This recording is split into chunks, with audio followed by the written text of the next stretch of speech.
Muy bien, hermanos. Lectura de la palabra de Dios en el libro de Hebreos, capítulo 2, versículos 5 al 13. Porque no sujetó a los ángeles el mundo venidero acerca del cual estamos hablando. Pero alguien testificó en cierto lugar diciendo: ¿qué es el hombre para que te acuerdes de él? ¿O el hijo del hombre para que le visites? Le hiciste un poco menor que los ángeles, le coronaste de gloria y de honra, y le pusiste sobre las obras de tus manos. Todo lo sujetaste bajo sus pies. Porque en cuanto le sujetó todas las cosas, nada dejó que no sea sujeto a él, pero todavía no vemos que todas las cosas le sean sujetas. Pero vemos a aquel que fue hecho un poco menor que los ángeles, a Jesús, coronado de gloria y de honra, a causa del padecimiento de la muerte, para que por la gracia de Dios gustase la muerte por todos. Porque convenía a aquel por cuya causa son todas las cosas y por quien todas las cosas subsisten, que habiendo de llevar muchos hijos a la gloria, perfeccionase por aflicciones al autor de la salvación de ellos. Porque el que santifica y los que son santificados, de uno son todos.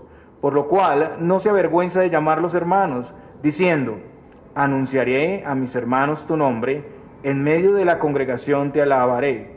Y otra vez, yo confiaré en él, y de nuevo, he aquí, yo y los hijos que Dios me dio.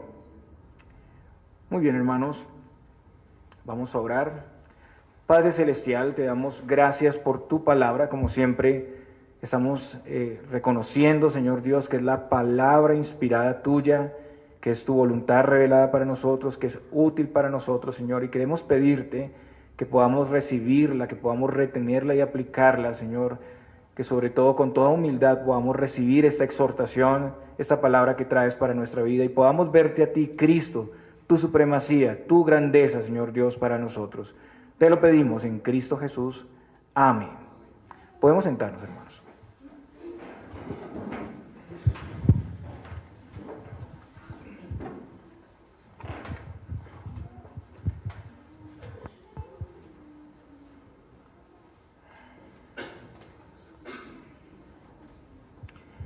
Muy bien, esta es la enseñanza expositiva continuada de la palabra de Dios. Exponemos todo un libro, explicamos todo un libro, lo enseñamos en esta congregación, y estamos en este libro de Hebreos que iniciamos hace unos domingos. Y recordemos que este libro es una exhortación, es una antigua homilía o posiblemente un sermón, el sermón tal vez más antiguo que tenemos, y que estamos haciendo sermones sobre un sermón, básicamente. Y hay serias advertencias a los destinatarios para no volver atrás, para no llegar al endurecimiento. Los oyentes aquí, los oyentes primarios, eran personas que habían presentado cierta persecución, cierto sufrimiento. Ellos habían permanecido firmes en esas primeras persecuciones, pero después de un tiempo ellos estaban cediendo, estaban tentados para volver a las antiguas formas del judaísmo, estaban llegando a darle un grado de mayor importancia a todo lo que era figura y sombra en el Antiguo Testamento, y en esto ellos se habían vuelto inmaduros, eran olvidadizos y se estaban volviendo perezosos para las cosas espirituales. Entonces el autor aquí, para persuadirles a mantener fieles, para mantener perseverantes, le muestra a lo largo del libro la supremacía y provisión de Cristo en relación a los profetas, en relación a los ángeles, los sacerdotes y todas las ritualidades del Antiguo Testamento.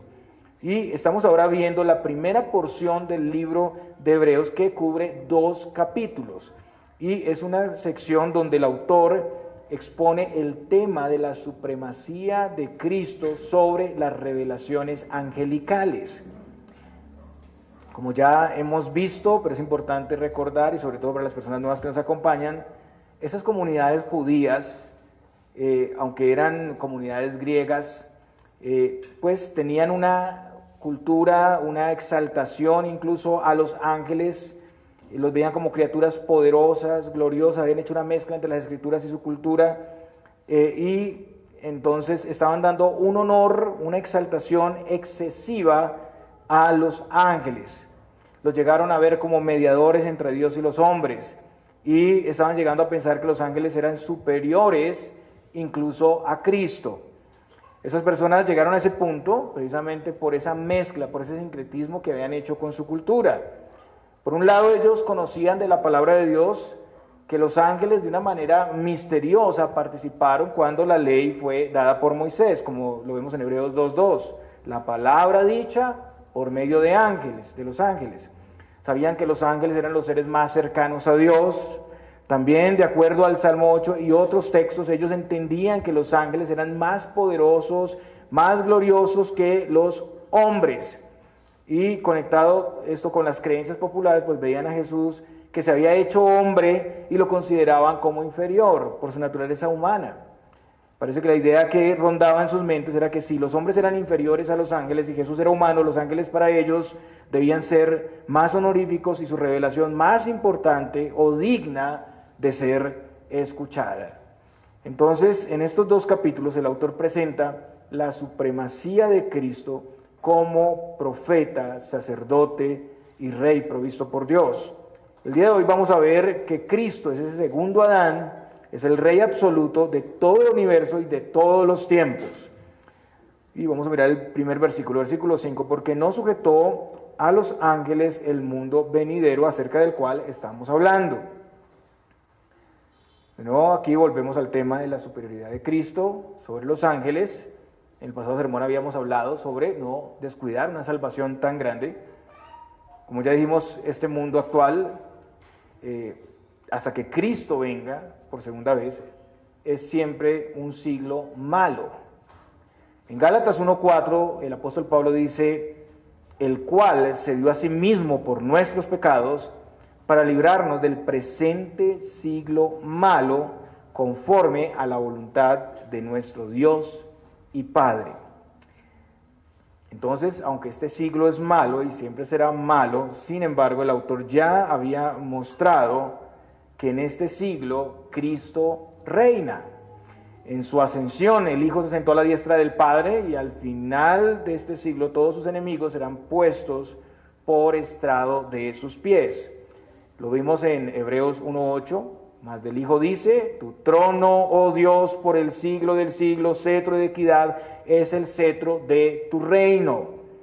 El versículo 9 dice, has amado la justicia y aborrecido la maldad, por lo cual te ungió Dios, el Dios tuyo, con óleo de alegría más que a tus compañeros. Si miramos el versículo 13, el mismo capítulo, dice, pues, ¿a cuál de los ángeles dijo Dios jamás, siéntate a mi diestra hasta que ponga a tus enemigos por estrado de tus pies? Igualmente, cuando Pablo escribe a los colosenses, él está diciendo claramente que Cristo es rey presente, en el presente, y que está sentado sobre el trono. Colosenses 1:13, el cual nos ha librado de la potestad de las tinieblas y trasladado al reino de su amado Hijo.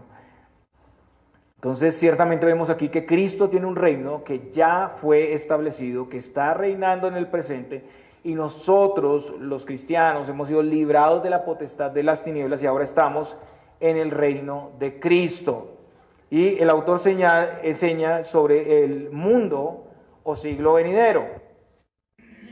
Y esto tiene que ver con el tiempo futuro. Una vez más, siglo no se refiere a 100 años como nosotros entendemos, sino se está hablando de este mundo como tal, como sistema, y el mundo venidero, que es cuando Cristo venga por segunda vez. En ese momento, sus enemigos serán puestos por estrado de sus pies, por tarima de sus pies, serán plenamente destruidos y la tierra será restaurada.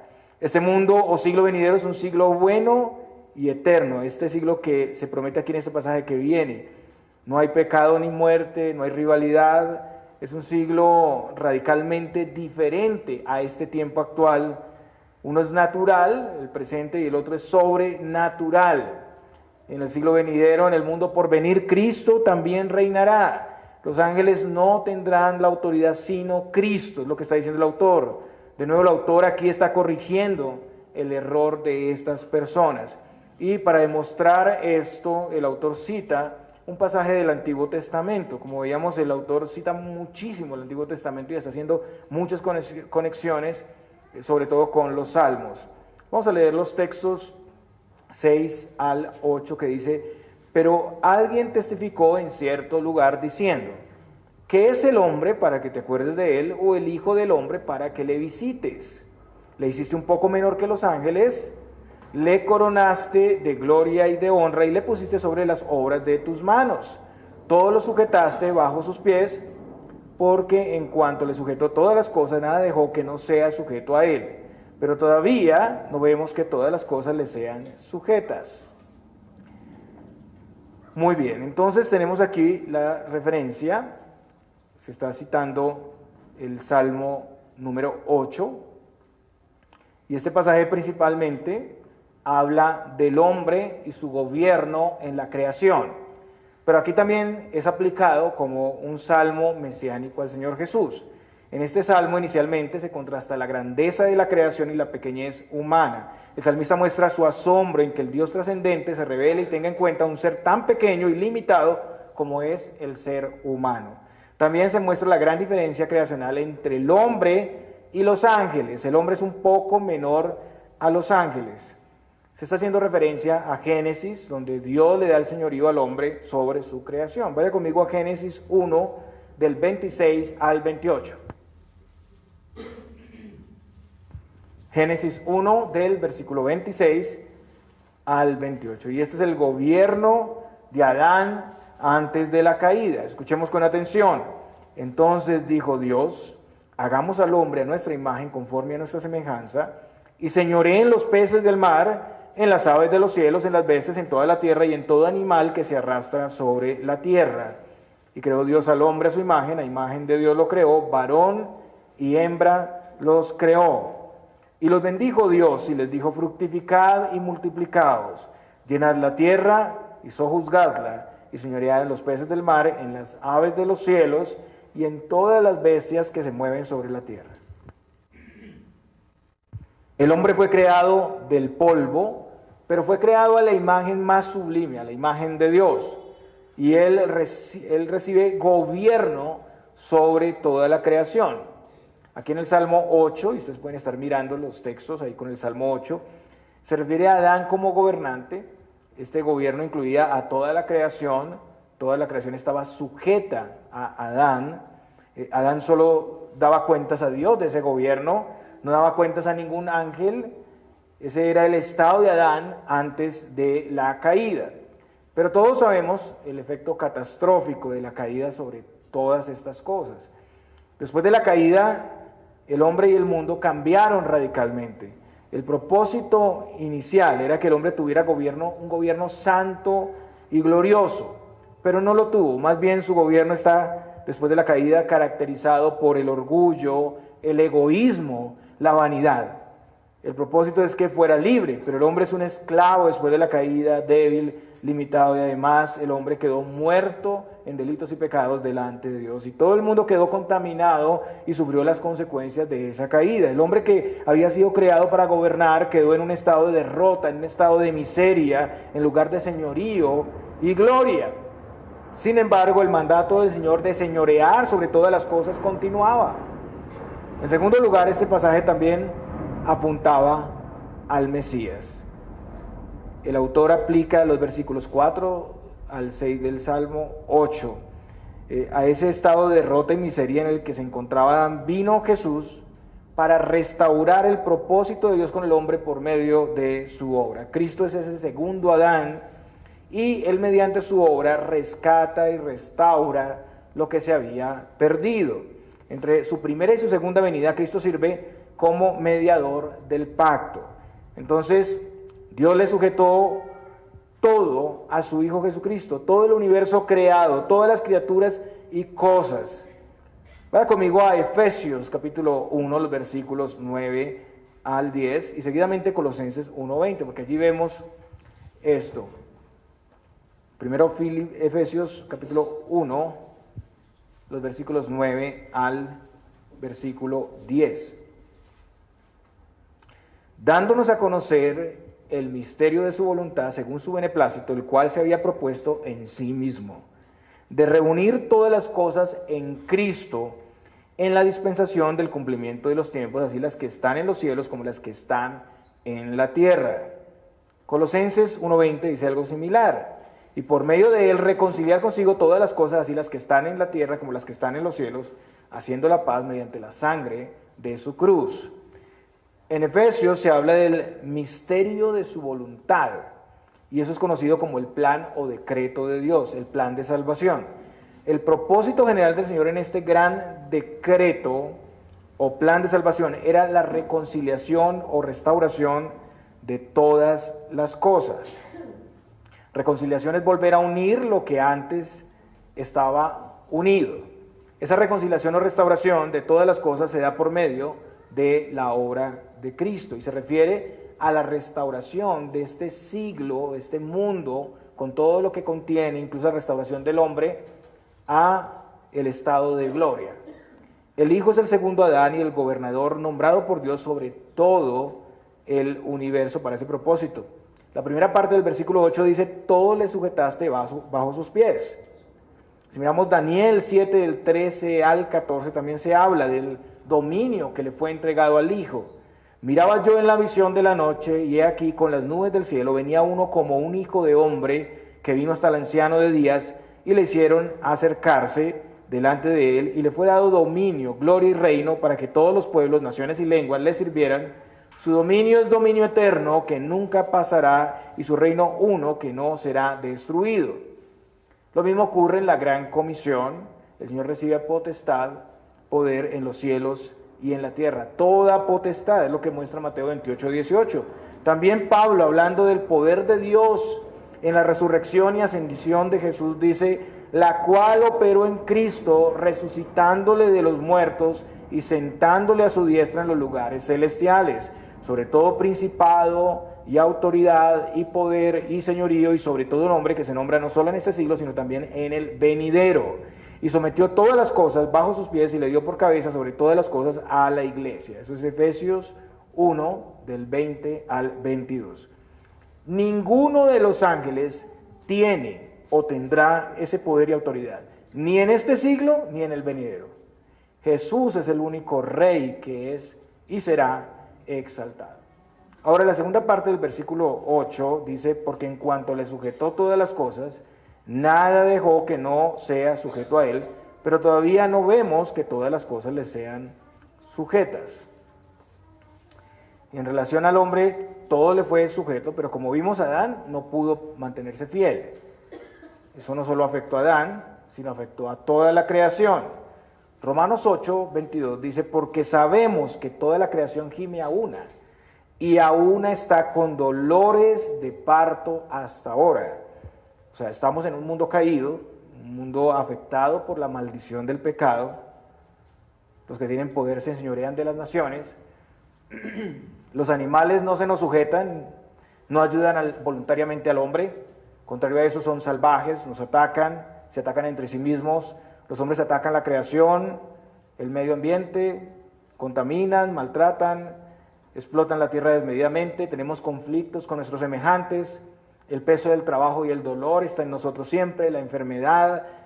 Muchas veces incluso deshonramos nuestros cuerpos, los lastimamos exponiéndolos a vicios y excesos y no estamos satisfechos nunca. Y el Señor nos promete aquí una restauración de esa realidad caída. Cristo es ese cumplimiento fiel.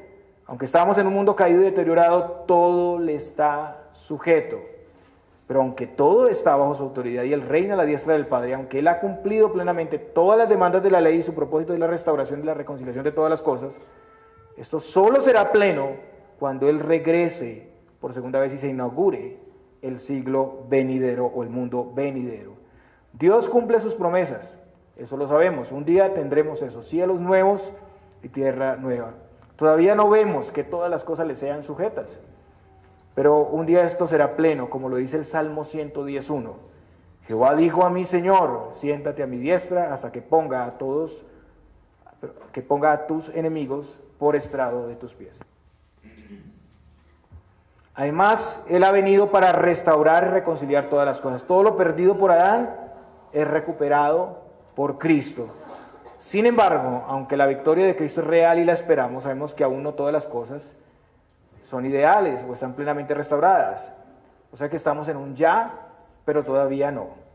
El reino de Dios está en un proceso de avance, en un proceso de crecimiento continuo, hasta el día del Señor. Muchas cosas que tenemos ahora son adelantos, son anticipos de lo que tendremos, pero solo hasta que llegue el siglo venidero podremos ver plenamente eso. ¿Y qué tenemos mientras esperamos? Pues tenemos a Cristo, nuestro Redentor, que está reinando actualmente. A Él y su obra debemos mirar continuamente. Tenemos anticipos de este siglo venidero como son su iglesia, su espíritu y todos los medios de gracia que deberíamos aprovechar.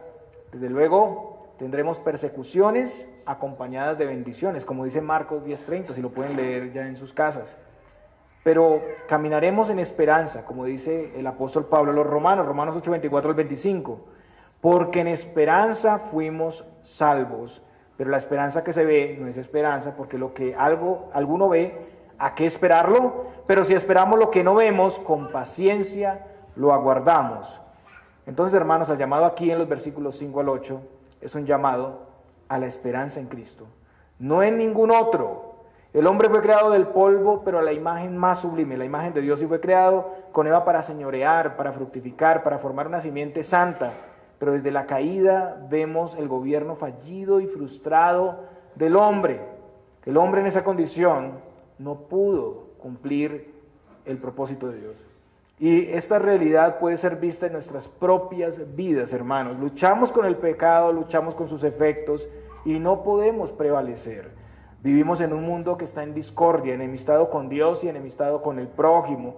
En un mundo contaminado que se precipita, que vive en esclavitud y en miseria, y nos sentimos tristes, abatidos, agotados, con temores, con angustias, con cansancio, a veces con enfermedad, con debilidad, y no podemos a veces hacer mucho.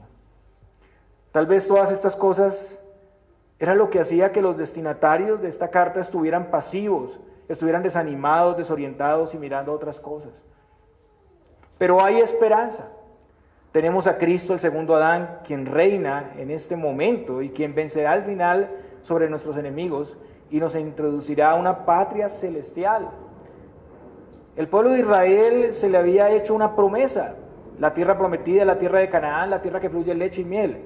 Esa tierra sería para ellos su heredad. Dios cumplió su promesa, liberándolos de Egipto, como ustedes saben, 10 plagas, mano poderosa, y les introdujo en la tierra prometida por mano de Josué. Pero nuestros antepasados, igual que nosotros, anhelaban una patria celestial. Ellos anduvieron como peregrinos y murieron en busca de esa anhelada ciudad. En el mismo libro de Hebreos, vaya conmigo, Hebreos 11, del 13 al 16. Hebreos 11, capítulo 11, los versículos 13 al 16.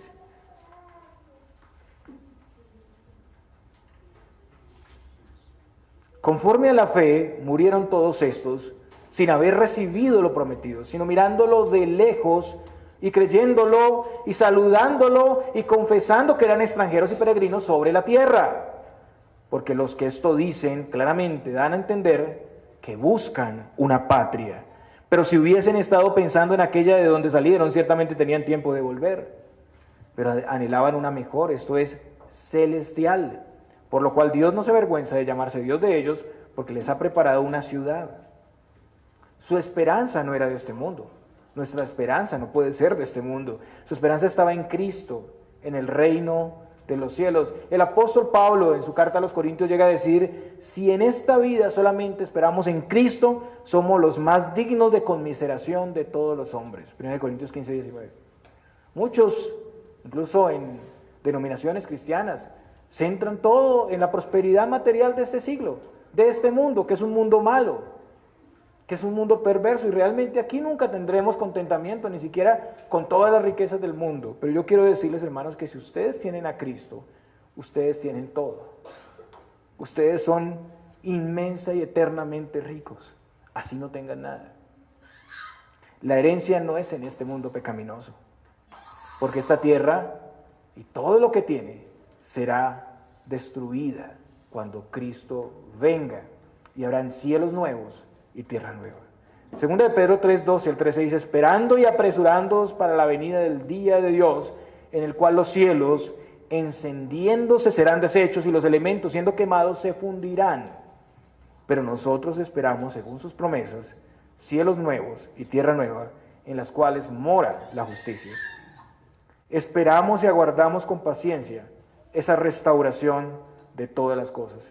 Entonces, hermanos, el llamado es a caminar mirando a Cristo en medio de este mundo en convulsión, a no frustrarnos, sino a recordar que Cristo reina y que su victoria será plena al final de los tiempos. Así a veces nos veamos en derrota. Esto es lo que sigue diciendo el autor en el versículo 9.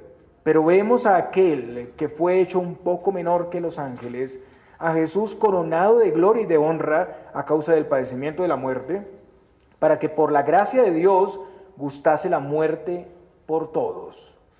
Ni los hebreos ni nosotros deberíamos distraernos mirando a otro lugar si tenemos a Cristo. Desanimarnos porque todavía no ha llegado la restauración total. No deberíamos quedarnos mirando al primer Adán que no pudo cumplir las obligaciones del pacto, sino que debemos mirar a Cristo. Su obra es la fuente de nuestro ánimo y perseverancia. Y el autor sigue usando el Salmo 8 para describir la condición humana que es un poco menor a los ángeles. El hombre natural fue creado así. Y en esa condición, y como vimos, incluso en un estado de justicia y santidad, Adán fracasó. Pero aquí el pasaje se aplica claramente a Jesús, que por un tiempo, para ejecutar la obra de redención, él mismo voluntariamente se hizo un poco menor que los ángeles, se hizo hombre y se humilló viviendo en este mundo y muriendo en la cruenta cruz para redimir y reconciliar todas las cosas por medio de su muerte, para ser exaltado con todo honor y gloria. Sin embargo, aún en esa condición humana, el Señor fue servido por los ángeles. Él siempre fue superior a los ángeles, aun cuando se humilló, aun cuando se puso en una posición humana. Pero es claro que Él asumió voluntariamente esa posición de hombre, con todo lo que eso implicaba. Él se identificó plenamente con el lugar del hombre en la creación. El autor nos muestra que mientras esperamos el cumplimiento pleno de las promesas, nos gozamos y alabamos a Cristo, quien se humilló a lo sumo para salvarnos y hacernos sus hijos.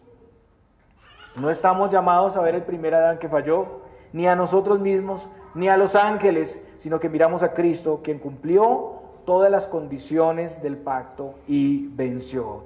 Y aquí el autor lo llama por nombre, Jesús. Él había dicho de él el Hijo, pero acá dice Jesús. Y recordemos lo que significa su nombre, que Él salvará a su pueblo de sus pecados. Él hizo esto por gracia. Esto puede interpretarse por el amor de Dios a los suyos. La redención se dio por ese amor eterno de Dios a su pueblo. Y además se nos dice que Él gustó la muerte. Eso es una terminología especial. Eso quiere decir que Él conoció la muerte como la experimenta un ser humano, pero a diferencia, Él no tenía pecado ni mancha. Él era santo y Él experimentó la muerte en base a la redención. En esto Él es único. Y en cuanto a la palabra todos, es claro que no se habla de todos en absoluto, de todas las personas en absoluto, sino que Él vino a morir por los suyos, los elegidos. Y lo sabemos porque más adelante, si miran el versículo 10, Hebreos 2:10, dice, habiendo de llevar muchos hijos a la gloria. Muchos, no todos. Él murió, fue sepultado, resucitó al tercer día y ascendió al cielo. Esta fue su obra. Y en su estado victorioso sobre sus enemigos fue coronado de gloria y de honra. Ahora Él está sentado a la diestra de Dios reinando. En su estado de humillación y por la redención de los suyos, por un tiempo se hizo un poco menor, pero en su estado de exaltación tampoco va a ser inferior a los ángeles. Aun cuando en su estado inicial fue menor que los ángeles, aún los ángeles le servían, pero ahora en su estado de exaltación Él es superior a los ángeles y Él es puesto sobre todo. Ahora el autor nos muestra que era necesario o conveniente que Jesús, el creador y sustentador de todas las cosas, viniera como el Salvador. Versículo 10. Porque convenía aquel por cuya causa son todas las cosas y por quien todas las cosas subsisten, que habiendo de llevar muchos hijos a la gloria, perfeccionase por aflicciones al autor de la salvación de ellos. Aquí Dios es descrito como el creador y el sustentador de todas las cosas. El plan de Dios era llevar muchos hijos a la gloria, pero ninguno podía cumplir las demandas de Dios sino el mismo Dios. Por esa razón, Cristo vino como sustituto, Él ocupó nuestro lugar y experimentó nuestro sufrimiento en el grado máximo, cumpliendo esa demanda de Dios. Su propósito era la salvación. En primer lugar, llevar muchos hijos a la gloria significa la obra de salvación de los elegidos de principio a fin. Desde que el Señor inició su buena obra en nosotros hasta su cumplimiento pleno en su venida. En el Evangelio de Juan 6:39 leemos: y esta es la voluntad del Padre, el que me envió, que de todo lo que me diere no pierda yo nada, sino que lo resucite en el día postrero. Eso quiere decir que los creyentes serán preservados, que no se perderán. El Señor, hablando de sus ovejas en el Evangelio de Juan, también dice lo siguiente, Juan 10:28: y yo les doy vida eterna y no perecerán jamás, ni nadie las arrebatará de mi mano. Nada ni nadie puede arrebatar a los elegidos de la mano de Jesús. Estamos en las manos más poderosas. Pablo también habla en Filipenses 1:6 de la obra que el Señor inició y que será plena en el día de Jesucristo. Él la completará. Dios completará la obra que inició y esto será pleno solamente cuando Cristo venga por segunda vez. En segundo lugar, el autor habla de Jesús, quien fue perfeccionado por aflicciones. Pero hay que entender bien lo que significa esto, que Jesús fuera perfeccionado. ¿Por qué? Porque Jesús es perfecto. ¿Qué significa perfeccionado? Significa lograr la meta más alta, la más alta meta. En el griego es la palabra, o significa la palabra completar, lograr, consumar, acabar, cumplir. Jesús fue afligido completa y suficientemente para darnos salvación. Eso es lo que significa. Dios ejecutó su ira sobre su Hijo. Él cargó el castigo que nosotros merecíamos. Él pasó por sufrimiento profundo para obtener la perfección, sufrimiento que no alcanzamos ni a entender. Y eso es lo que vemos en el libro de Isaías. Isaías 53:10 nos muestra que Dios, el Padre, ejecutó ese sufrimiento sobre el Hijo, esa pena. Dice, Jehová quiso quebrantarlo. Solo cuando el Señor completó su sufrimiento, obtuvo la salvación para los suyos. También Él resucitó y ascendió a la diestra de Dios Padre en gloria, y por toda esta obra puede llevar muchos hijos a la salvación. Ningún otro ser, aparte de la persona del Hijo de Dios, podía proveer una satisfacción completa al Padre. Nadie más. En Hebreos 10:14 leemos, porque con una sola ofrenda hizo perfectos para siempre los santificados. Noten la palabra perfectos, que es muy común en el libro de Hebreos, y tiene que hablar con esta obra completa, esa salvación completa. Eso quiere decir que su obra fue suficiente, fue completa para ser santos para siempre a los creyentes. Él fue perfeccionado por aflicciones, o sea, llevó el sufrimiento y castigo demandado por Dios para perfeccionar o proveer una salvación completa a los elegidos. Hermanos, a veces en nuestro peregrinaje nos sentimos derrotados, abatidos, defraudados y hasta miserables. Pablo decía, miserable de mí, en su lucha con el pecado. Y eso pasa porque por un momento estamos mirando a nosotros mismos, porque nos estamos apoyando en lo que no puede realmente sostenernos. Pero Cristo es el único que puede cumplir las condiciones del pacto. El autor aquí quiere que los hebreos y nosotros recordemos que nuestra salvación es segura y confiable porque el sacrificio de Cristo fue completo y fue satisfactorio al Padre. Eso es lo que quiere el autor, sencillamente. Y además ahora en Cristo el pueblo de Dios recibe algo más: adopción de hijos. ¡Qué privilegio! Pablo lo dice a los Gálatas, Gálatas 4, del 4 al 5. Pero cuando vino el cumplimiento del tiempo, Dios envió a su Hijo, nacido de mujer y nacido bajo la ley, para que redimiese a los que estaban bajo la ley, a fin de que recibiésemos la adopción de hijos. Que se nos perdonen los pecados, que seamos declarados justos, es algo glorioso y enorme. Pero el Señor quiso darnos más, proveernos más. Él nos hace familia, Él nos adopta como sus hijos en Cristo y nos da cercanía. Es por la perfección de su obra que los muchos hijos pueden ir a la gloria. Es por su obra que pueden recibir esa salvación con todo lo que incluye. Ahora por su obra sus hijos reciben de su gloria conseguida, somos beneficiarios de una salvación grandísima, grandiosa. En primer lugar, la adopción nos beneficia desde ahora y hasta la eternidad. Ya no somos huérfanos en este momento, no somos esclavos en este momento, somos hijos. Eso implica que el Padre nos escucha y nos responde y tenemos acceso a Él, porque es como un padre con su hijo, que lo atiende cuando hay necesidad. Tenemos las primicias del Espíritu, hemos sido provistos de una nueva naturaleza, hemos recibido un nuevo hombre y además, al ser hijos, somos herederos. En segundo lugar, los ángeles no reciben ese privilegio de adopción en base a su redención. Los ángeles que pecaron no fueron perdonados, ellos nunca conocerán la misericordia. Es lo que dice Hebreos 2:6. Fue a la simiente de Abraham, pero no a los ángeles. Los ángeles que pecaron no van a reconocer la gracia ni la misericordia de Dios. Dios no quiso perdonarlos. Es claro en esto que hay un privilegio para los hijos de Dios, hay un estado superior para los creyentes que será pleno en el siglo venidero. Y el otro sigue diciendo en el versículo 11, porque el que santifica y los que son santificados, de uno son todos, por lo cual no se avergüenza de llamarlos hermanos. Es un poco complejo el lenguaje, a veces es difícil entender lo que dice aquí. Y es una explicación de lo que viene diciendo. O sea, este pasaje explica la adopción, de lo que viene hablando. Los hijos llevados a la gloria en base a la obra perfecta de Cristo y Cristo mismo son de un mismo origen. Su familia, la familia nuestra, es la familia de Dios. Fuimos hechos hermanos. Somos ahora hijos de Dios el Padre y Jesús es nuestro hermano mayor.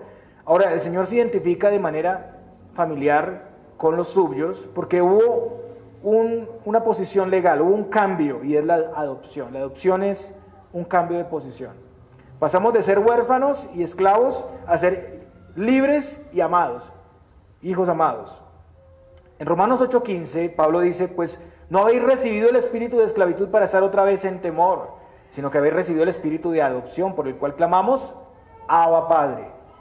O sea, pasamos a ser hijos amados, hijos libres. Pasamos de ser hijos de ira, bajo una paternidad maligna, a ser hijos de Dios. Efesios 2, del 3 al 6 muestra eso, ¿no?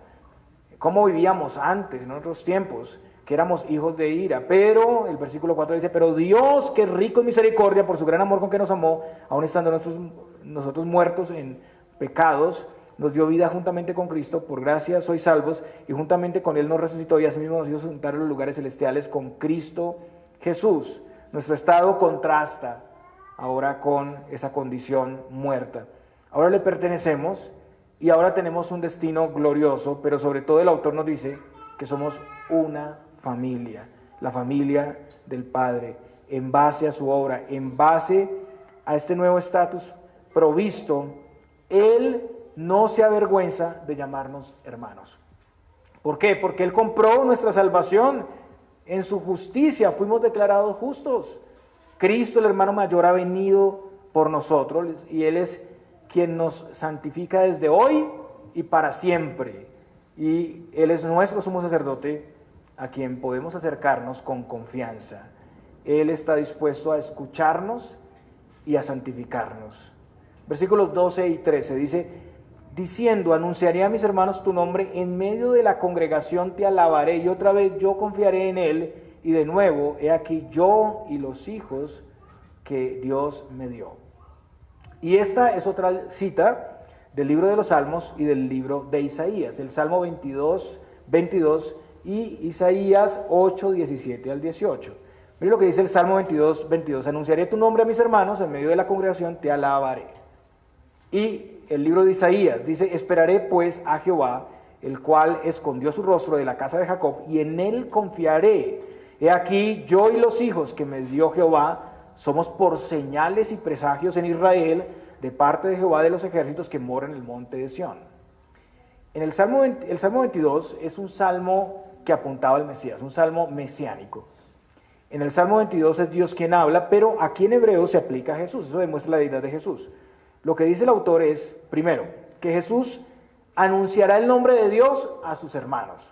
Segundo, que le alabará en medio de la congregación, o sea, en medio de la iglesia. Y todo esto nos habla de la iglesia, que el Señor ha ganado por su sangre, de la cual Cristo es la cabeza y en la cual Él se goza. El Señor se goza y está en medio de su pueblo. Hoy aquí el Señor está entre nosotros. La familiaridad nos ha hecho muy cercanos. Ahora, en Isaías se habla de la confianza en el Señor, quien ha escondido su rostro de la casa de Jacob.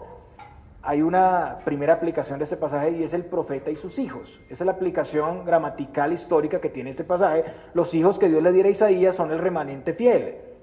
Y estos hijos son un remanente fiel, son un símbolo y signos de parte de Dios, símbolos y señales para los que viven en las tinieblas. Pero ahora, en segundo lugar, la aplicación del autor de Hebreos es que los hijos que Dios le da a Jesús, sus hermanos, son la iglesia. Así como Isaías estaba rodeado de los que temían a Dios, Cristo está en medio de su pueblo.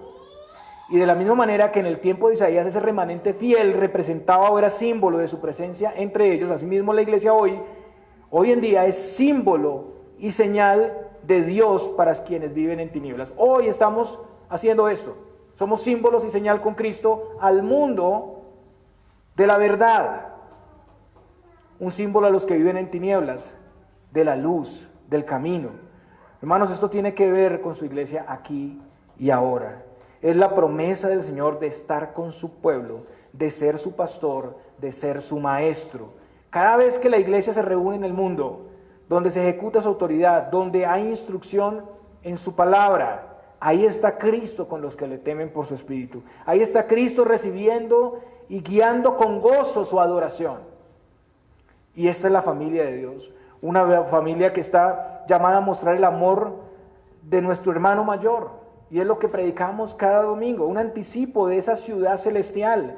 Una familia que tiene un fiel hermano mayor y salvador que es completamente confiable. Y una congregación que por medio de Cristo es símbolo y señal para quienes viven en tinieblas. Verdaderamente la identidad de Jesús y su gloriosa obra le pone por encima de todas las criaturas, incluyendo a los ángeles, que es el tema aquí del autor de Hebreos.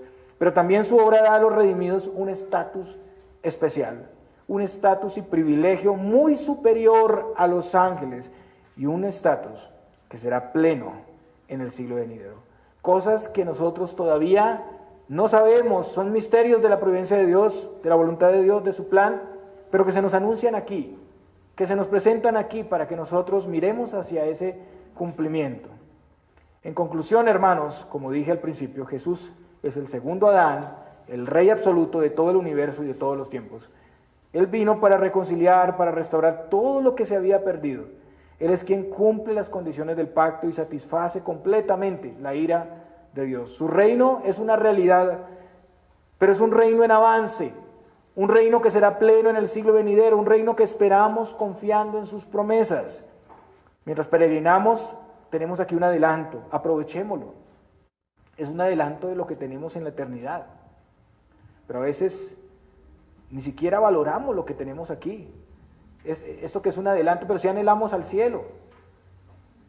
Si, alguien decía por ahí que si nuestra fe no nos lleva el domingo a congregarnos, dudo que nos llevará al cielo, ¿no? Porque es lo básico, es lo más esencial, que estemos aquí para adorar a nuestro Dios. Pero muchos están anhelando esa patria celestial cuando lo que tienen como adelanto de esa patria celestial lo menosprecian, lo rechazan. Es un adelanto glorioso porque tenemos su Espíritu, su palabra y su iglesia. Tenemos el estatus de hijos y hermanos de Cristo. Nuestro hermano mayor está con nosotros y si tenemos a Cristo lo tenemos todo. Hermanos, de acuerdo a esto, entonces, ¿cómo deberíamos vivir? ¿Cuál debería ser nuestra disposición para escuchar su palabra, para venir a la adoración, para usar sus medios de gracia?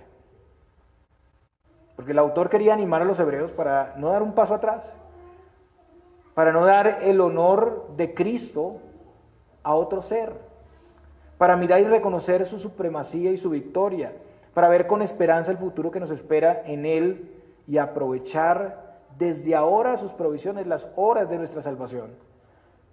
Temamos, hermanos, a Cristo, temamos, porque la exhortación en el libro de Hebreos es que tengamos cuidado de no menospreciar al que habla. Y el que habla no es el pastor cuando se lee la palabra, es Cristo el que amonesta desde los cielos. Si los que estuvieron aquí en la tierra, cuando Cristo vino y anunció el Evangelio, acompañado de señales, prodigios y milagros, y no creyeron, sino que le rechazaron, y eran como Israel, una higuera frondosa, pero sin fruto, y no prometían fruto, y vino el juicio sobre ellos, ¿cuánto más ahora que tenemos al que amonesta desde el cielo? ¿Cuánto más nosotros, hermanos, ahora que somos una iglesia adulta, y me refiero con eso a una iglesia que tiene la Biblia completa, porque las personas de este tiempo ni siquiera tenían completo el texto, tenían que escuchar en la sinagoga el texto, la lectura de las cartas, pero nosotros tenemos la palabra. ¿Cuánto más nosotros que tenemos a Cristo el cumplimiento somos diferentes a los del Antiguo Testamento, que solo tenían un cordero que apuntaba a ese Cristo? ¿Cuánto más nosotros, si rechazamos a ese Mesías, temamos a Cristo, el autor de nuestra salvación y el Rey absoluto del universo y de todos los tiempos? El Señor les bendiga, hermanos.